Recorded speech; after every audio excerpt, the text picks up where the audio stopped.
We're on. Everybody should be on. So, everybody do it. Yes, yes, 1, 2, 3. I'm on.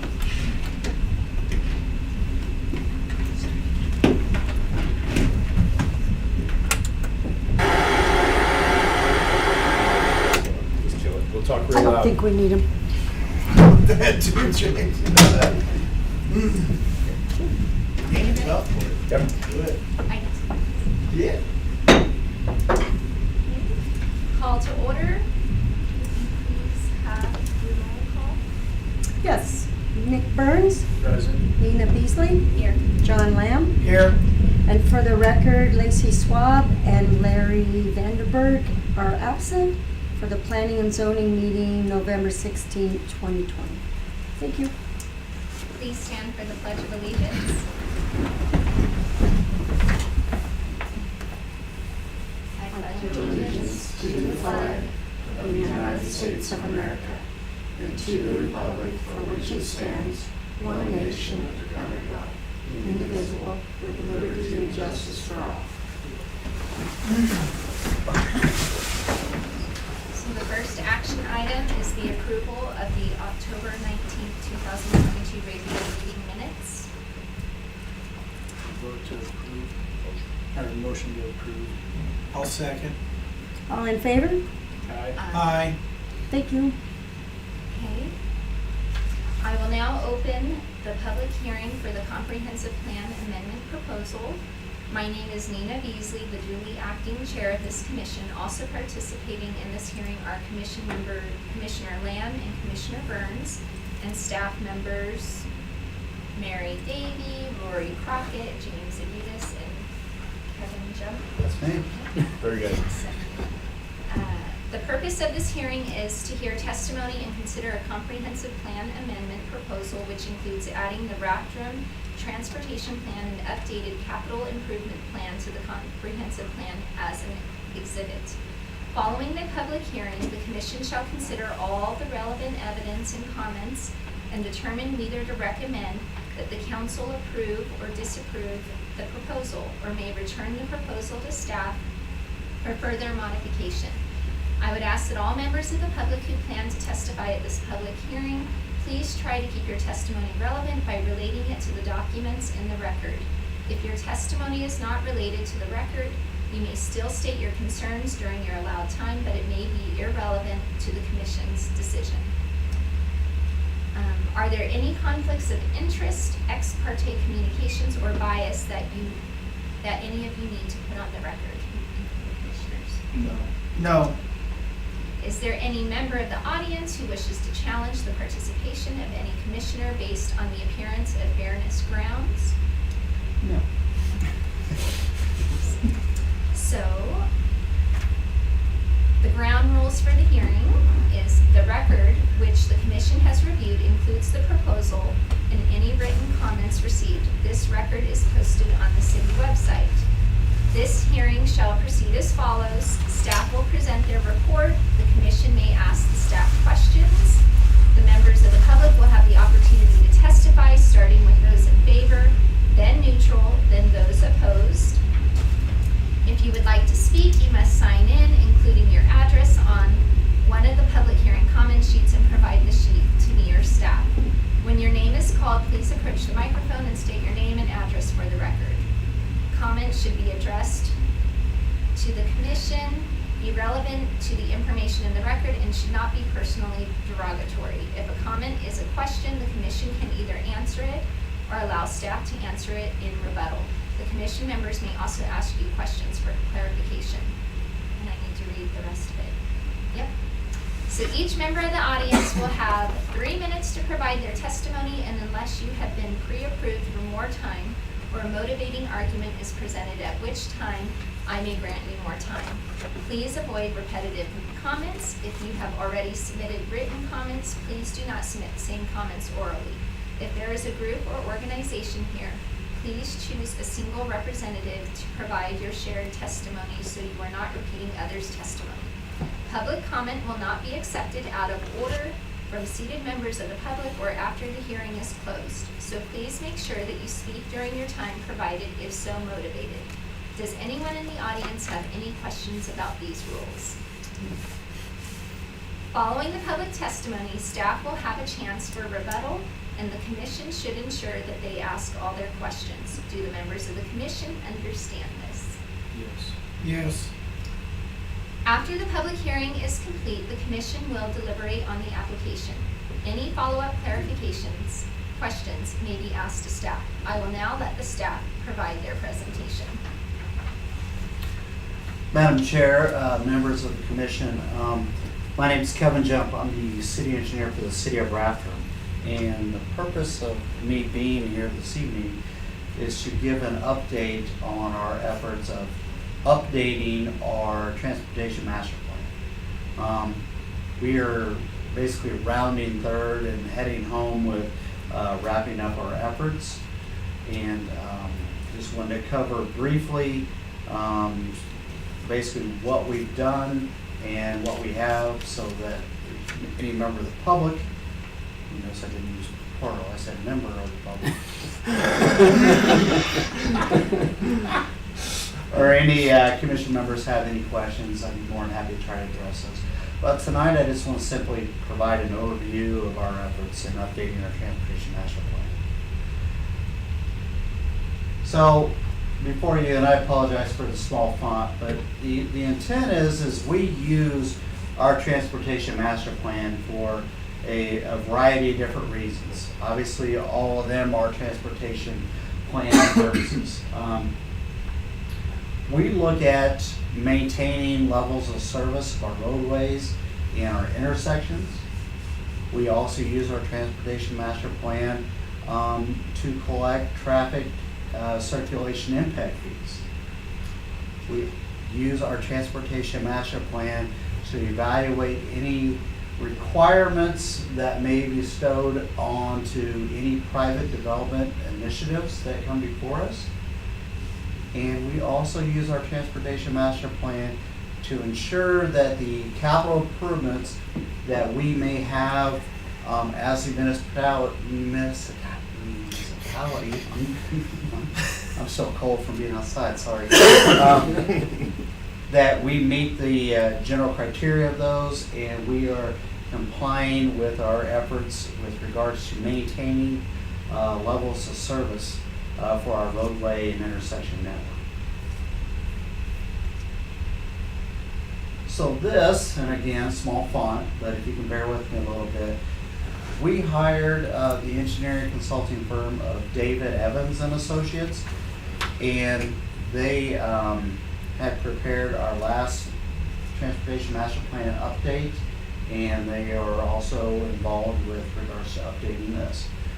So in essence, if we work from left to right on this quick little flow chart, the first efforts that we went through pertain to data collection. Data collection in the form of, we actually went out on our roadway network at various locations. I think we had 60 to 70 different locations where we collected traffic movements at intersections, just to make sure that we understood what the existing conditions of the roadway networks were from a traffic volume standpoint.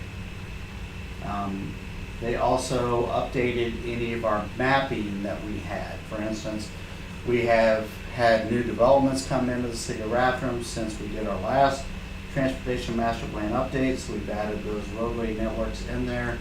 That was also part of their work to look into that. We also have a historical growth rate. The importance of this is our transportation master planning efforts is actually looking into basically a crystal ball and trying to project, in this case, do an objective projection of what we're going to look like in the year 2045, so that we make sure that we are planning accordingly and being able to prepare a CIP that meets what our needs are. So that was the first level of effort with regards to data collection. The next thing we did is our consultant prepared a computer or hydraulic simulation model of our traffic or transportation system network. Basically, it's just a computer program. They applied what we had with regards to existing trips from the data that they collected of our roadway network system. And then we applied a growth window of what we generally anticipate to be by the year 2045. We populated that growth window based upon our historical growth rate, assigned trips to the various what we call traffic area zones within our service area, and put that into our traffic model. So with regards to that, we then basically, just to be short and sweet about it, we let the model do its work.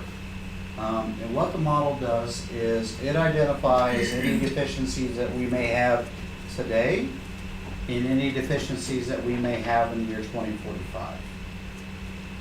So, and I'll get into the maps on how that works, but once we identify any existing system deficiencies, we then begin applying widening or added travel lanes or added turn lanes at intersections, modifying intersections from stop control to either roundabouts, traffic signals, those type of things, so that we raise or increase the level of service of what we're looking at our system being on a 2045 modeling year.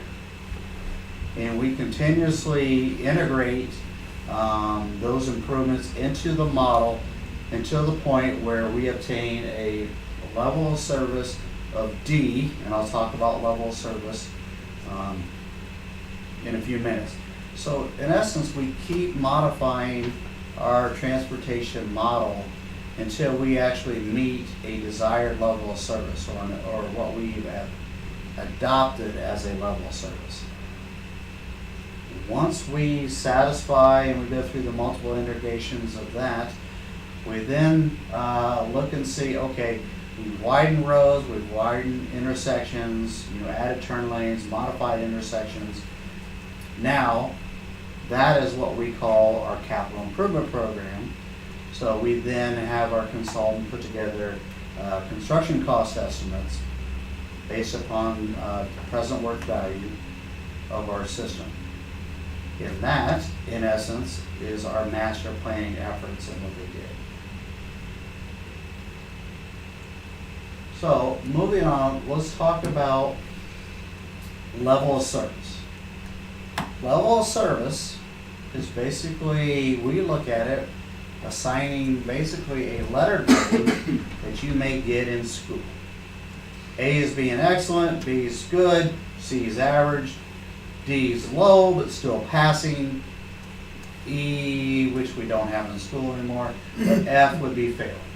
F is obviously the bad part. For many years, and I've done this enough on different networks within different cities, communities have always started out with trying to adopt a level of service C, and then they lower their standard once they find out what their capital improvement program is and what it's going to cost to maintain it, and actually, be able to meet and be able to implement those capital improvements. We did that the last time that we went through a transportation master plan update. We moved from a level of service C to a level of service D. So when you think level of service, we're in essence thinking, what are we looking at for acceptable delays whenever we either sit at a traffic light or come up to a stop controlled intersection, or how long does it take for us to be able to get to and enter a roundabout? Now, roundabouts, obviously, we don't have any roundabouts in Rathdrum, except we have an internal roundabout within a subdivision, but in essence, it's not a major roadway corridor.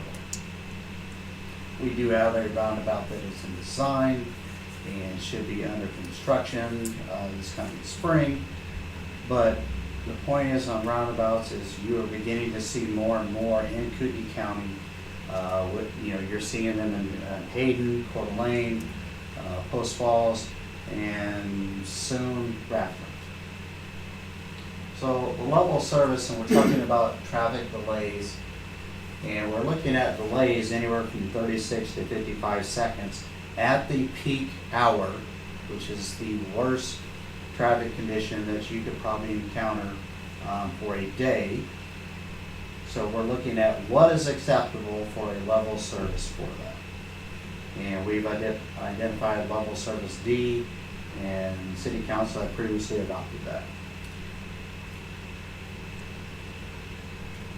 So the other part we use our transportation master plan for is we evaluate any existing developments. We want to make sure that we preserve the public right-of-way that is necessary to be able to expand our roadway system. Now in this case, you're looking at the intersection of Meyer Road and Lancaster Road. We have a 2-lane roundabout planned for that particular intersection. However, if we didn't have a transportation master plan, we wouldn't necessarily know that we necessarily needed a dual-lane roundabout, or we needed 4 lanes for, northbound Meyer Road, or a 5-lane cross-section for Lancaster Road. We would simply be speculating and guessing at that. So we use that to determine what our land needs are. So in this case, all 4 of these developments have come before the city of Rathdrum, and we have obtained right-of-way so that we don't have to go out and purchase right-of-way from these developments, which would be costly.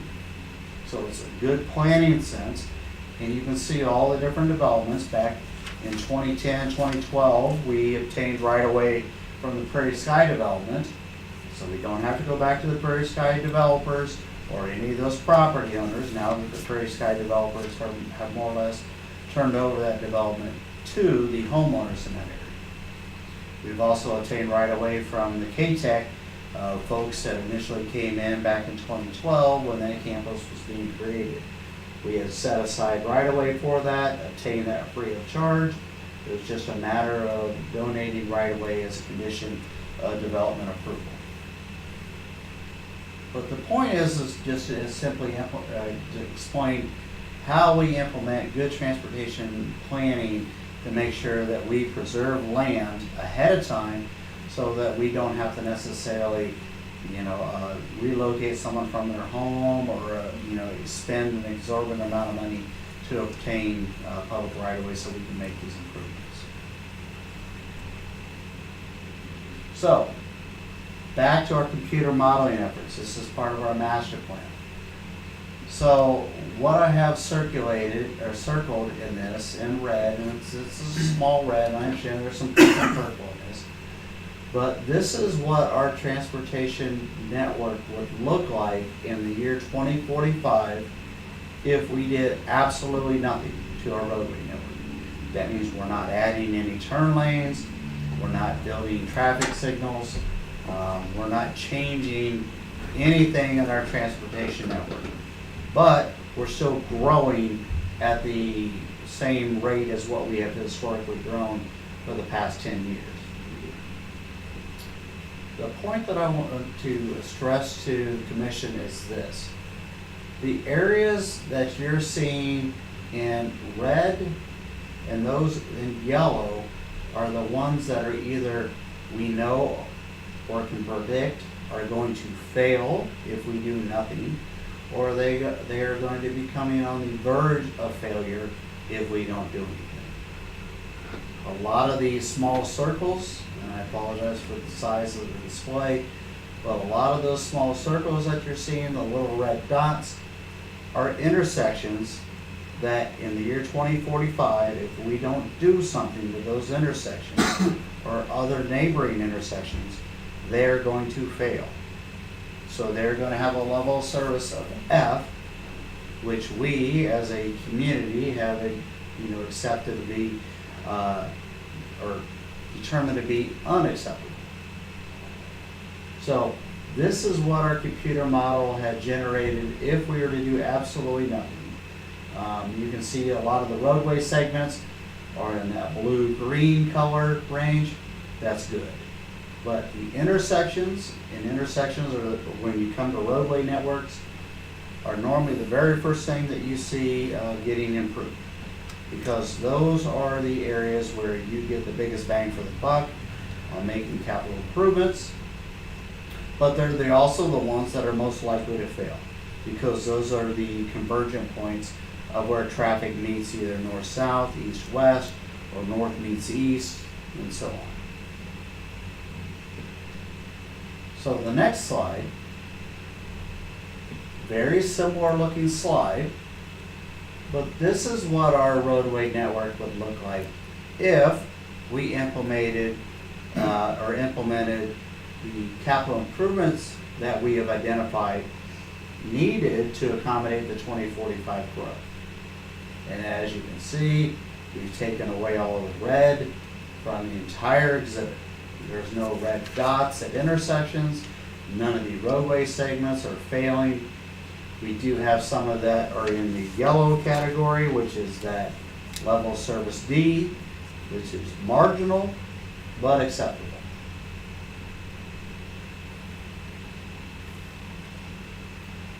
So, from that, let me work backwards here.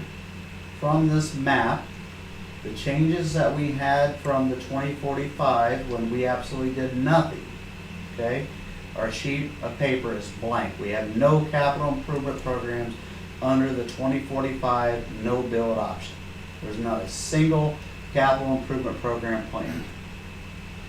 We model it to the point where we say, okay, we're going to continuously tweak our system until we make sure that every intersection and every roadway network is at a level of service D.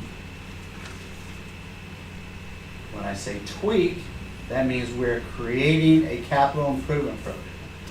And these are the projects that were identified with the capital improvement program.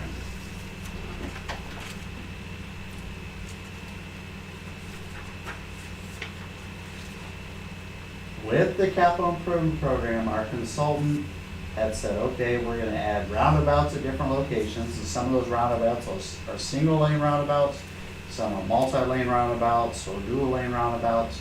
We have some traffic signals that are being proposed. We have some added travel lanes on roadway segments. We have basically created new roadway segments in a couple of these instances. Our consultant used this list and said, okay, if we're going to make a particular capital improvement program, let's identify and itemize each one of these as a separate project and assign it a construction cost. Again, present work done. And that would be our capital improvement program, and we would use those costs to help build the foundation of how we then begin setting our traffic circulation impact fees.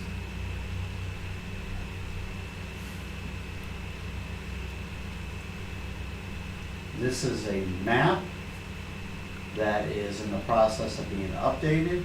It's 75 to 80% correct. But considering I now have the list of capital improvement program to allow us to meet that level of service D for 2045. Here's what we could expect our roadway system to look like or resemble in the year 2045. And keep in mind, not all these improvements are going to occur during that window. But again, we're talking about planning initiatives. How do we make sure that we're preserving the roads? We're requiring developments to build the roadway network that is necessary to be able to accommodate growth and move traffic so that we continuously have that level of service D. With that, that's my presentation. Thank you. So now, does anybody have any questions? Oh, yeah. Go ahead, Nick, start us off. I've got some too.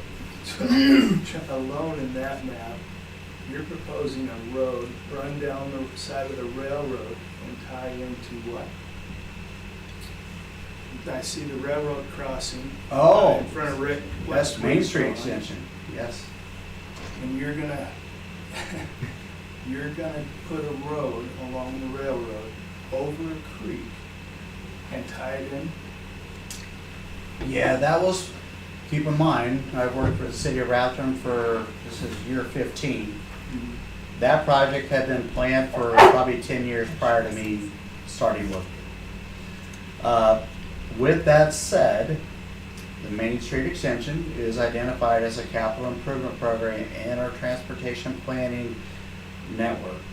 Okay. Now, that Main Street extension hasn't got much, energy to move forward to actually come to be a project. But yes, that is part of a Bridging the Valley initiative to extend Main Street to do a separated grade crossing of the railroad so that it would then basically tie back in near that Latah Street intersection. Now, it's an expensive project.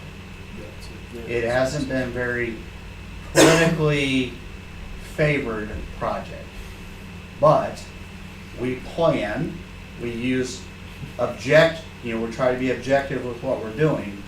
And so we're just saying, hey, let's keep it on our transportation master plan and go from there. And so what are your variables that you added for a 25-year growth? That's what I don't understand. You change all the intersections. But you say you guys accommodated all these changes to make sure that everything was at least a D or better rating. But what variables did you add into that? Because as we grow, not in the city, outside the city, the variables change, and you can't control that. Yep. And if you're not looking at out external, then what you're doing is just hypothetical, and it's not. It's still hypothetical. Yes, right. So, was that taken into account, or is it just purely within the city limits of that? Excellent question. Our growth window is our area of city of impact and slightly beyond. So in essence, when we did our initial data collection, we went out and counted cars at intersections that were coming in. We're taking into account those external cars coming in to our city of Rathdrum because they have impact with what's happening. So for instance, if we have cars coming up northbound on Highway 41, we want to know how many cars are coming, where they're coming from, and what direction. It's the whole reason why we went out and collected data. So yes, any external, and I'm not just looking at, hey, we can only drive our car in the city of Rathdrum. We have to look at everybody coming into our community and everybody leaving through our community. So yes, those variables are very pertinent. With regards, we looked well beyond our existing city limits. We looked at like I said, we looked at our entire area city of impact, and in some cases we had to look slightly outside of our area city impact just to make sure we understood what that next downstream intersection was actually functioning like. So this is the transportation action plan is updated by the company 5 years. It is. This one has a little bit more age on the update than others. Right. What I was asking that because yes, it's a 25-year model, but it's updated every 5 years. So we're not going to rely on this particular plan until 2045. Right. It is amended. Yeah, you're not. regularly. Yeah, we're going to go back like we do, basically. As thank you, Chief, for that, because that's an excellent point. We're going to redo this again in 5 years to make sure that some of the assumptions and some of the expectations and where we anticipated we would grow and how we would grow, and are we growing at the same identified zoning that we've applied, or was there a lot of change of zonings you know, that increased density, which added more cars. We go back and take a look at that every 5 years to make sure that, yes, we are either here or we're gonna need to make a little bit of corrections here and there. So we're constantly tweaking, you know, our you know, what we're looking at. But normally we do the big tweak in every 5 years. And so, the engineering firm you guys hired, I also saw estimates on what these projects would cost. And how are these guys rated? Do they actually go out and bid jobs and design them and engineer them? Or do they just hypothetically think this is how much this might cost? Yeah. I know the local and Meyer roundabout just got bid and it's done. It just got bid, and the company who did our transportation master plan update is the same company that prepared the construction plans and did the cost estimate and did all the design work for the Baker-Meyer roundabout. They also did the intersection design for the Highway 53 and Meyer Road traffic signal and those added turn lanes there. So, not that we always use the same company, but we used them on our last two major transportation projects that we've made improvements to. So they have quite a bit of experience. They also have an office in Coeur d'Alene. So yeah, I feel very good about that. Sure. Oh, I do. You asked some good questions. Yes, you did. I'm curious, because I'm new at this, what is the industry standard for doing projections for growth of cities on traffic movement and all that stuff? Is it a 25-year practice? Is it a 10-year practice? Is it a 5-year practice? You know, because everybody has to project out. I get that. Yeah. But is there a standard that most cities adopt? Yeah, the standard we look at when we do a lot of these master planning efforts are 20 to 25 years, Okay. somewhere in that range, and that's pretty well nationwide. Now, keep in mind, some communities may either drop those down if they really have exorbitant amount of growth. And I'm talking the population doubles and then it doubles, and I've just seen towns go from 5,000 to 70,000 in 10 years. So for them to look at what's going to happen in 20 years, not very practical. So it's all relevant based upon what's happening. You could have a community that's completely stagnant on growth, and a 20-year, maybe a 30-year, maybe a 50-year. It all kind of changes, but for the most part, when we look at these type of programs that we look at, they're 20 to 25-year timelines we look at, knowing that we're going to go back and look at it 5 years from now. We all know what the market's doing. We went crazy, now we're going back, we got high interest rates and all that stuff. You have to have a crystal ball, I get it. But I'm just curious, are all those factors when you do your models, are they all kind of swagged? I don't know how you would even guess it, I'm just curious. For example, you talk about growth, you know, Post Falls is coming up on us, we're going down on them, and we're trying to project how we want to do that. Are all those factors taken into place in this model? They are, and keep in mind, our intent is to be objective with what we're doing. But the question that you're asking gets into the subjective component of what we're looking at. In other words, we know 2020, we have, let's say we have 10,000 people in 2020. You know, we know that in 2045, we're going to have 20,000 people. Let's just say population doubles. Now, the subjective part is where do we now plug in all these 10,000 new people? And how do we make that work? And that's where we look at what's our growth trends, what's the strengths of our infrastructure, basically where's our water system the strongest, where do we anticipate it's going to grow, that type of thing. So in this case, we don't look at it and go, okay, we're gonna grow along mountain, on the hillside of the mountain. No, it doesn't make much sense. We don't have any infrastructure up there.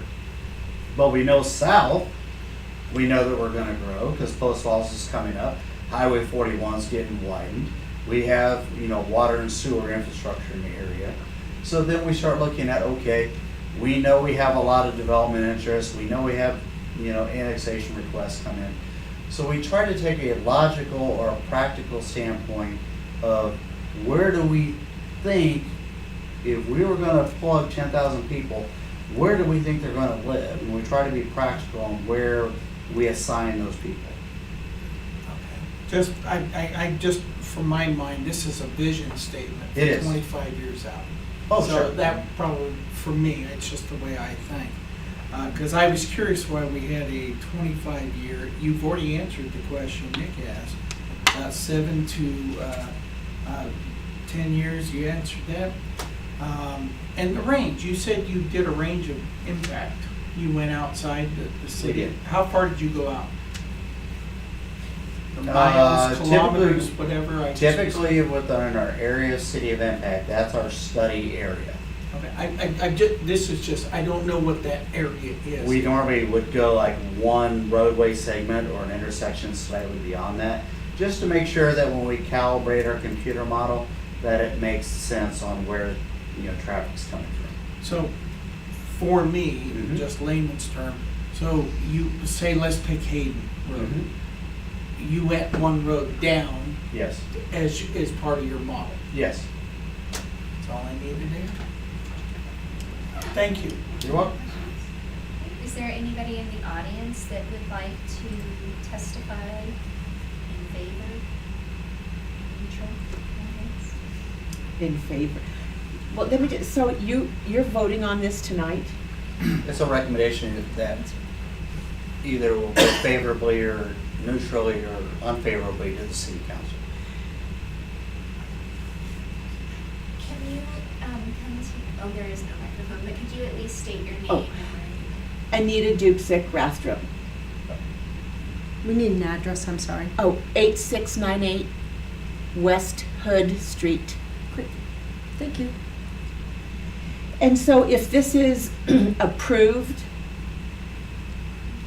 can it be amended down the road if things, this is what I'm just thinking. I know we have been hearing, that a lot of the developments around here weren't just approved 5 years ago. They were approved like 10 years ago before any of this growth was even, I guess, thought about. And so, is all of this gonna be set in stone? Like this is absolutely gonna happen? Our comprehensive plan says in it that the transportation plan will be included when it becomes available. So now the plan is available, we're adding it to the comp plan as an amendment or an addendum. It's just an exhibit, it's not actually part of the comprehensive plan. But the code requires that we have a public hearing whenever we're modifying the comprehensive plan. So this goes as an attachment, Oh.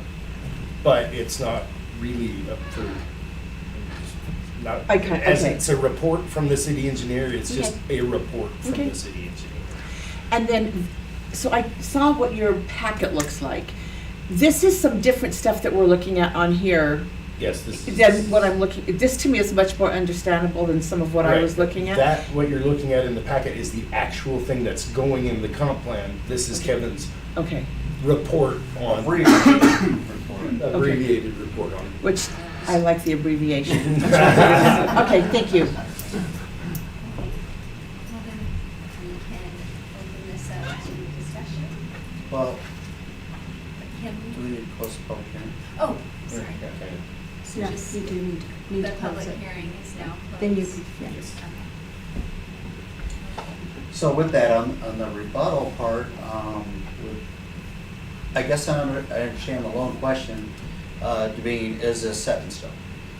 It's not set in stone. It's a planning instrument that we use to make sure that we are not basically building too close or, ignoring key elements of infrastructure that we've identified will be needed.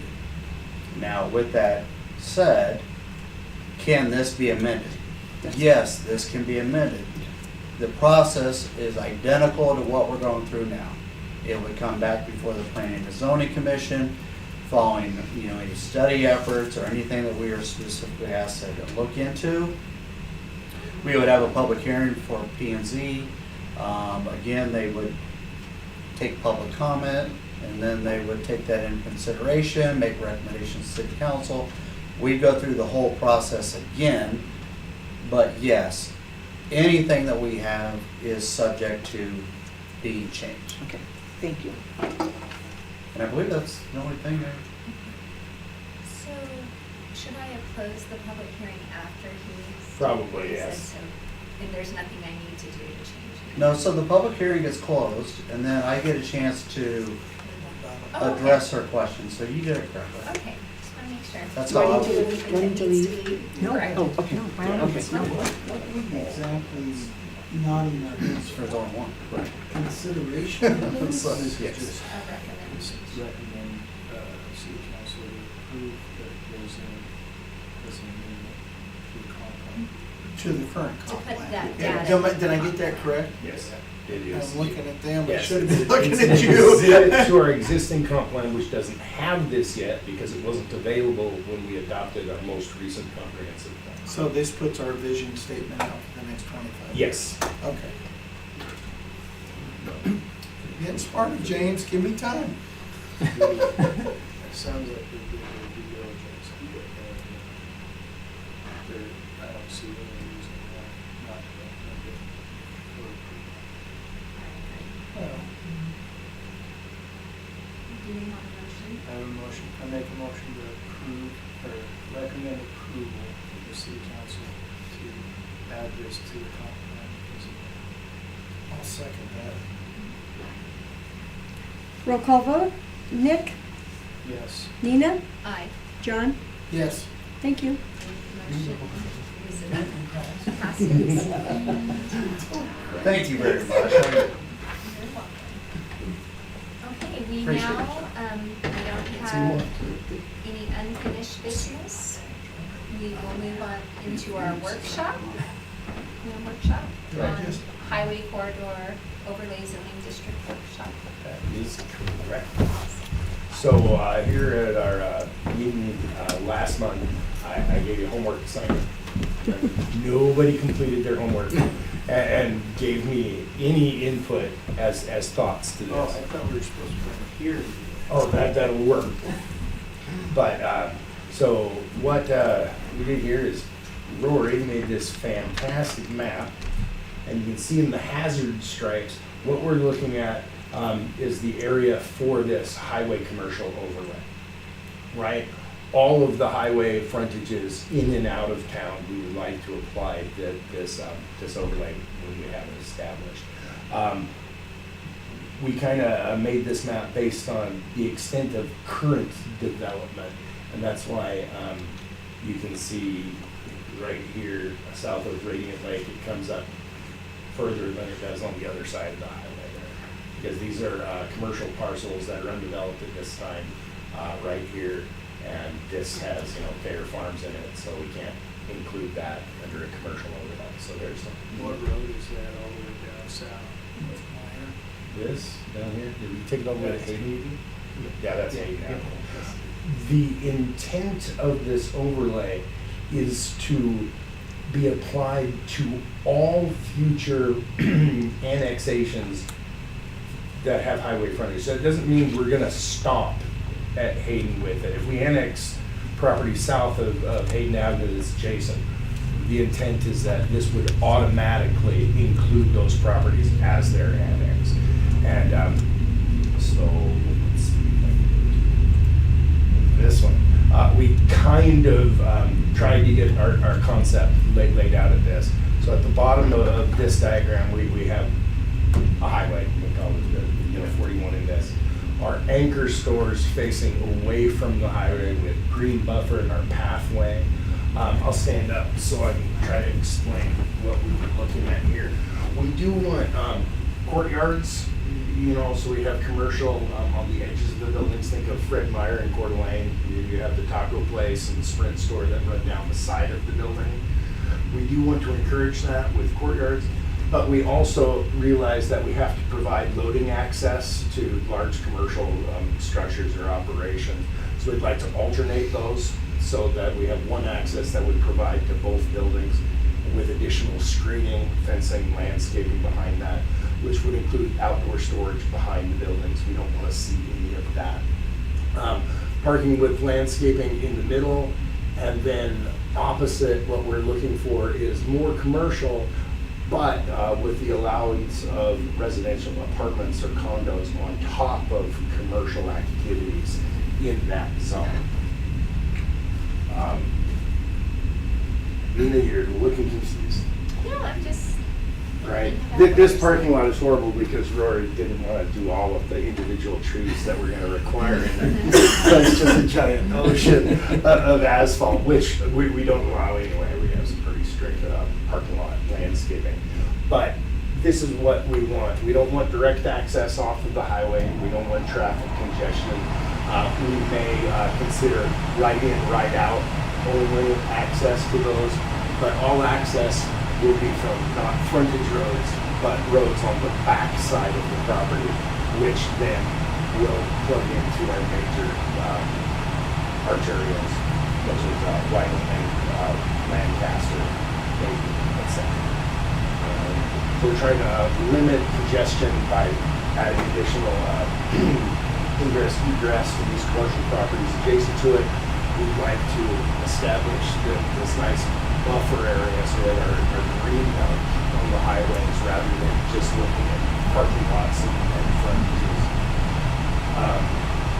And we are intending on doing it, as I mentioned, as an overlay district. So it wouldn't matter if you were a commercial zone or an industrial zone adjacent to the highway. This standard still applies to development. I know you didn't talk about billboards or something, not advertisement or something. Well, billboards, big billboards, aren't currently allowed. Obviously, we would allow pedestal signs, big freestanding signs on there. They're allowed in commercials. Buildings are only allowed to have 20% of each facade in signs as it is. And so, even clean, relatively small.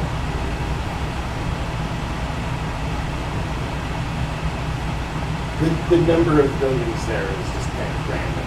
We just made the map trying to explain that. I think it's a good idea. But that's what we're doing. I'm going to start writing code on this probably in the next couple of weeks.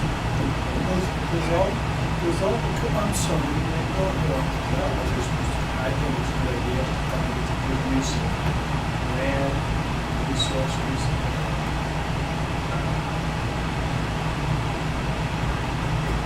So obviously, residential would be required, but currently you can't put multifamily in a commercial zone. So we want to allow it here if people desire to do it, but we don't want it on the highway frontage. We want it separated from the highway a little bit. We'll have to do the nature of this design, exempt properties from some of our current development requirements for multifamily. We have a lot of amenities that are required right now, but if we build it up adjacent to a parking lot, there's not a whole lot of room to put a pickleball court outside. We may require that those amenities be provided inside the building. Haven't really decided how that's going to work yet. But obviously we're trying to maximize commercial space and then residential allow that opportunity for residential space. My question is, we spent on that, we went through all the codes and we did that. So if we do something like this, we already have the existing code, we've already agreed on, where you could do both. Well, no, that's why we're doing this as an overlay district, right? It's kind of like, Well, that's Golden Spike Estates. It's R3, right? It's an R3 zone. If you build an individual house on a lot down there, it's subject to all of the requirements of R3, the bulk placements, the land use. How they get 190 or 260 homes in there is with a PUD, which is an overlay, which takes the basic zone and modifies its requirements. We want to establish this overlay even before properties are annexed. So we don't care what comes in later. This will be on top of it, and this will be allowed just in that zone adjacent to highway frontages. So is that zone just a commercial zone, or is there a code that when you issue your permit for this? Well, Is there a code say, okay, well, this is commercial but residential? well, it would be, like I said, an overlay, and the overlay district would supersede the regular zoning district that lies underneath. So all those codes, this is unique. Yes, kind Okay. of. That's, okay. Well, that makes sense. So why can't we just make a new zone and then a comp plan to add it for this special, you know what I mean? Well, because the area is restricted by location, and the overlay zone can affect multiple types of zone that go in underneath it. It can be industrial, heavy industrial, C1 or C2, right? So all of those uses would be allowed, but if they're adjacent to the highway, then the site would have to meet a separate set of development standards to coincide with this. Right now, you have an industrial parcel off of Meyer, right? Your building doesn't have to face away from the road. It can face anywhere you want to, and it can be placed anywhere on the property that you want to, outside of required buffering that's required in the code. This changes that, and that's the reason we're doing it as an overlay district, because it won't matter if somebody annexation, we get to determine what comes in, right? We get to basically say we're not going to accept residential zoning adjacent to Highway 41. It must be industrial or commercial. And then this standard goes on top of it. You still have your allowed uses. The design comes in and where those buildings and which way they face, with the added bonus of that residential, which is not allowed in any of the industrial or commercial zones.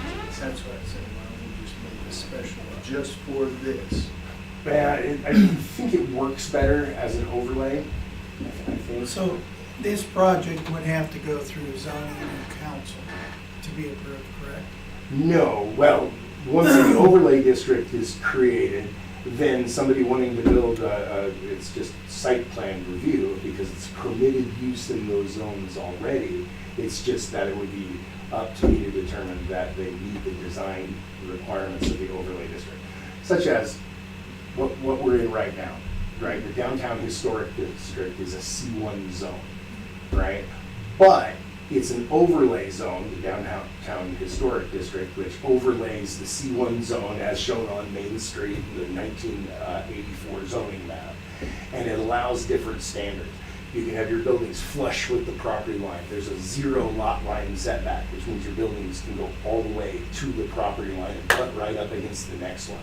There are no on-site parking requirements in the downtown historic zone because there's no parking. It's all public parking out front. Residential is a permitted use in the downtown zone, with the caveat that you have to have 1 parking spot per residential unit, but it doesn't have to be on site. It can be leased from somebody 3 blocks away. You just have to have a place to park it that isn't in the public right of way. So it is specific, but it overlays the districts. And so the overlay isn't like a PUD. It's similar to a PUD. It changes the standards for the zoning districts which lie underneath it. Well, I have a bad taste for PUDs after what happened with the.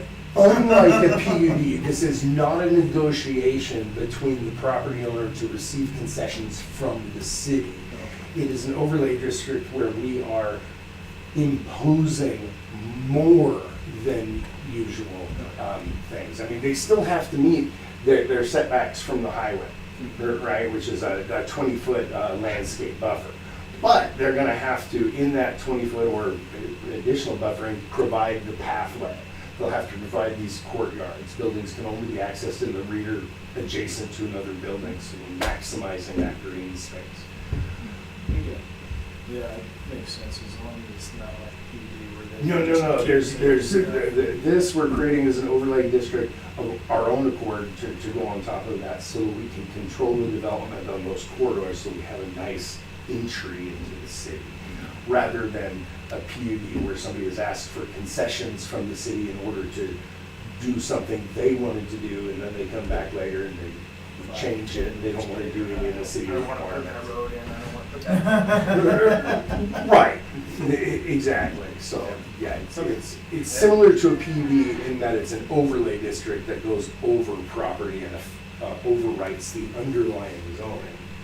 But except for the residential use above commercial space, there is no actual benefit to the property owner.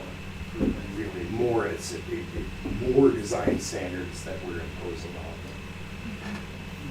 So James, when somebody comes to you, say this project, it goes to your team, you guys look at it, and you snapshot it, it's approved. Mm-hmm. You don't have to deal with any city council, anything like that? Nope, because it would be treated like a zoning district. Okay. If it's in there, it must meet these standards, right? The allowed uses, what kind of, building, car dealership, Super One, Trader Joe's, storage units are allowed in the industrial zone, which could be in here, but it will be oriented away from the highway and screened, just like everything else, so. But it's controlled by the city staff? Yes, there's. Okay. Yeah, yep. Will be permitted uses which come straight to us. They don't require any public hearing. Thank you. So does this apply to people that already own properties on that highway? Well, if we look at our. Or is it just for new properties that'll be annexed? Or? Well, it does affect some unimproved properties that are currently in the city. But we want to include these, which are currently bare. This is currently undeveloped. We took here from the edge of development. These properties are not developed, so we came down from the existing city. Over here, we came across south of the highway, but north over here, east of Lakeland Landing. So we're not really affecting people that are in the city other than these three sets of property owners. But they're undeveloped, and they're not losing the ability, we're not taking their uses away from them. We're just adding a design standard on top of it. So there's no takings involved in that. My question is, what about, how does it work if the people that own that property don't want the overlay? Like, what is? They can come to the public hearing at council and say they don't want to, and council can excuse them Okay. from it. Yeah, I just wanted to know if there was a Right. process for that. They could complain, the council could say too bad anyway. We just changed some of the uses allowed in the industrial zones and the commercial zones that are already within the city. We looked at it the exact same way. They still have uses. Most of those properties are bare at this time, so they can't tell us, well, you're taking away all my money. You're not doing anything with it yet. We have one developer who is looking at developing this, and they are all on board with doing the development in this style anyway, even though it's not a requirement yet. But we're looking at it as an upcoming standard, so. So this is a workshop now, but it'll probably be on a future agenda to We will be see it again. recommended. Yes, right now we don't have any code, we just have Mhm. concepts. Right. So after we hash through and I write that code, then you'll see it again in a public hearing. Okay, and then there will be those two opportunities if people that own those properties are not in agreement with it, then they can come and discuss their concerns. That's what they can do. Hey, James, so on these units, because you have your commercial below and your residential above, are there height standards and stuff? So I'll just pick, so say you build it right behind a community. Are there height standards on these structures? Currently, all of the zones have a height restriction, 35 or 45 feet, 45 feet for industrial, and 35 feet for residential. Those would still apply. Okay, so I'm just picking average, me, I live here, we're gonna build that there, so basically behind my fence, it would go up to 35 feet based on current standards? Right, if it was R3M, somebody could build it. And it'd have 35 standard feet, easements and all that Yeah. stuff? Okay. It would be the same, I mean, if there was a multifamily property right there, they can go to 45 feet in R3M. And yeah, you wouldn't like it, but we'd be in the same situation as the people down in Brookshire. They're getting a 250 unit development down there, and it's in a residential zone, and they don't own it, so they don't have anything to say. It's a permitted use outright, and that property owner has the right to do it. But it's no different than a shop. No, that's what it is, basically. That's why I wanted to know height. It's And just I a know we shop talked that doesn't about have that people. before. It's just Right. a little bit wide. And, well, shops, the code says they're maxed out at 22 feet. But there's a few that have squeaked through that are much taller than that, but passed through either on building plan or planning of the pass, and Can you exceed get that height. variance for that? Hmm? Can you get like approval for a taller one if it doesn't obstruct anything? Administratively, the administrator of the code can allow a variance of up to 20% of the standard. So at a 20-foot shop, I can get you to 25 feet, right? If you want a greater variance than that, then you have to get an actual variance and come through public hearing and go to council and ask for it. Yes, it's legally possible. How feasible it is, maybe another thing. Our super tall shops were accidents. They slipped through and didn't call. Somebody didn't check them. And there's one monstrous one right there. Going into Trying to the- build your shop. I didn't even get the approach. On the street, come, hey, when you have your approach poured, have them come down and pour mine at the same time. I said, not in a million years. I said, because I know exactly what happened. I seen his, and his shop's big. And I don't know how you got that shop in Right, you know, there's a couple. Yeah. there. You know? Don't even. Yeah. Anyway, so that's where we're at. So that's why I asked for ideas, or if you have ideas after this, just email them to me. So we This can figure it idea, out. concept is becoming real popular. I was down in Pendleton, I was over in Milton Freewater, and they're trying to bring in those commercial, this is just feedback, they're bringing in these commercial, what do you call them, base stores, Mhm. the anchor, and they're becoming very popular, and they all switch out. Milton Freewater is a great example of what you just showed here, because they got the highway coming in, everything turns in. You've got the Costco tenant there. You guys are probably, you do your homework. I'm sure you know about Milton Freewater. And then they got the residential there. But it is becoming a good concept for people, especially these small one-up stores like salons and stuff. That was their biggest users that signed up. So they could have a sliver. I'm not using the right terms, but a small section in there to do it where they can afford to live there, come downstairs, do their thing. And that seems to be what I've been exposed to recently, a popular approach. So that's all I've got. Shall I go on? So trucks can get into that area? Well, That's the thing that kind of I've been thinking about the whole time. Will it be difficult for trucks to get in and out of that? my map maker must have been Right. drunk that day. This isn't It's necessarily conceptual. Yeah, and I've seen them at some other Right, locations, but but I'm like, they we don't have have to enough. be able to come in Yeah. and Make back the up turn. and go to Yeah. their loading Yeah. bay, so, yes, Yeah. I mean, the idea is we have to allow them to have access to Oh, drop right. off their goods Yeah. and stuff. But this was more to demonstrate that if we have 2 anchor stores on the same property, we want them accessing the rear in the same location so that we can provide I our see. greenery and courtyards on the other ends. Yeah. So if we make them stagger like that, then it limits how many places people are going to the back of the properties. It allows us to keep them screened from the public view better. So Yeah. not all over the So you place. could do a feather rope like Home Depot does from the bottom, so these trucks can go in and kind of keep it limited, instead of driving through the main parking lot.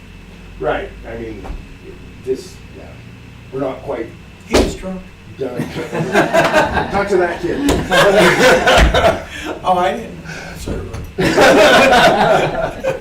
But yeah, so we're working on it. We just wanted to let you know what was happening, where, with what we're thinking. Rory was kind enough to make some maps to demonstrate that. I think it's a good approach, James. Really? I think that'll serve the city really well. It'll give us a good template, especially coming in and out of the city. Right. It is gonna set a tone when you come in. I've seen it firsthand, and it makes a difference. Just my 2 cents. Well, the highway corridor overlay zoning district workshop is done, and so the meeting is adjourned. Hit the gavel.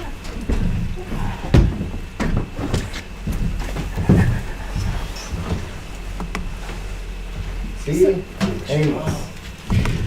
James, may I ask, so what do you mean